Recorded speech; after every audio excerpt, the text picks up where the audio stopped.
আমি আপনাদেরকে কি বলেছি? বলেছি বিএনপির এখনকার বক্তব্য শুনে মনে হয় যে বিএনপি বলতে যাচ্ছে আমি অত বড় চাঁদাবাজ না ভাই, আমার দলের যারা আছে এরা এত বড় চাঁদাবাজ না। কিছু না হয় করেছে, অস্বীকার করার তো জো নাই, চোখ বন্ধ করে তো অস্বীকার করতে পারবে না। প্রশ্নটা করলেই বলে আমরা 4,500, 5,000, 7,000, 7,500 বহিষ্কার করেছি, এইটা উত্তর। সুতরাং তাকে বলার কোনো সুযোগ নাই যে আমি আমার দলের লোকজন চাঁদাবাজির সাথে সম্পৃক্ত না। কঠোর অবস্থানে তারেক রহমান সাহেব এটা টলারেটই করেন না, এটা হচ্ছে বিএনপির অবস্থান। কিন্তু আর বাইরে যা কথাবার্তা হয় তাতে শুধু এইটুকুই বোঝা যায় যে দেখেন এত বড় চাঁদাবাজ কেন বলা হচ্ছে, এত বড়টা তো ঠিক হচ্ছে না, আমরা তো এত বড় চাঁদাবাজ না, এই ছোটখাটো ছোটখাটো এরকম এরকম একটা ভাব যে এইসব চাঁদাবাজি করছে এগুলো তো আমরা ব্যবস্থা নিচ্ছি, আর বাদ বাকি চাঁদাবাজ না, চাঁদাবাজির কোনো বিষয় নেই, দখলদারিত্বের কোনো বিষয় নেই। কোন থানা আছে বাংলাদেশের, কোন ওসি সাহেব এসপি সাহেবের হিম্মত ক্যাটাগরি বেস বা ক্ষেত্র বিশেষে বিএনপির নেতার কথা একেবারে তিনি ফেলে দিতে পারেন?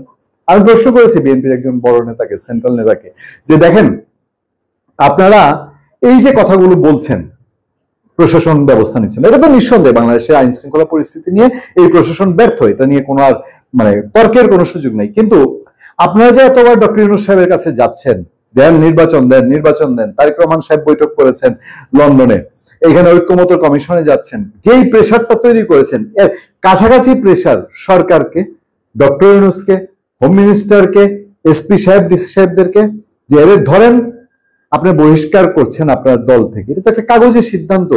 আপনি গিয়ে বলেছেন 10টা লোক নিয়ে গিয়ে যে আমার এলাকায় চাঁদাবাজি করে, সুনির্দিষ্ট অভিযোগ আমি পেয়েছি, এই জন্য আমি বহিষ্কার করছি, আপনি একটু তাকে অ্যারেস্ট করে আমাকে দেখাই দেন, আমি নেতা কর্মীদেরকে দেখাতে চাই যে দেশে আইনও আছে এবং আমরা আইনের প্রতি শ্রদ্ধাশীল, আমরাও ক্ষমতায় গেলে আমরা এই করব।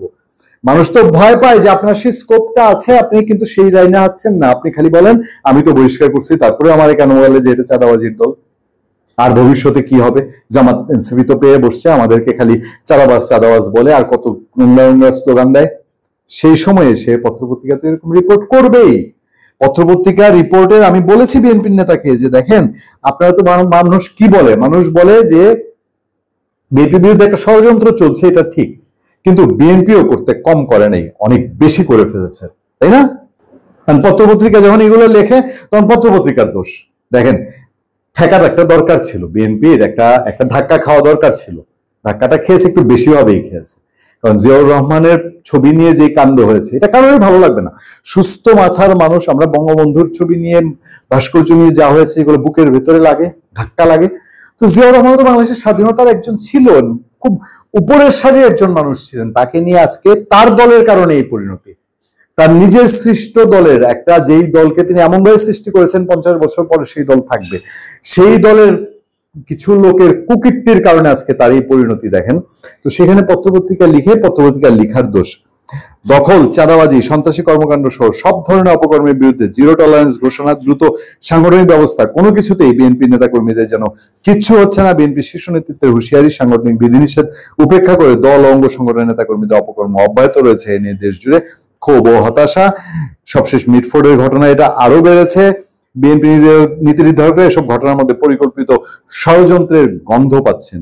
বিপদটাই কি দেখেন, এখানে আরেকটা বিপদ ঘটাবে, এটার মধ্যে শুধু ষড়যন্ত্র খুঁজে আরেকটা মহা বিপদ ঘটাবে, এটার কোনো অল্টারনেটিভ নাই। বিএনপি নেতাদেরকে বলেছে যে আপনারা অল্টারনেটিভ মেডিসিন বের করেন, অল্টারনেটিভ মেডিসিন ছাড়া এই জায়গা থেকে রক্ষা পাবেন না।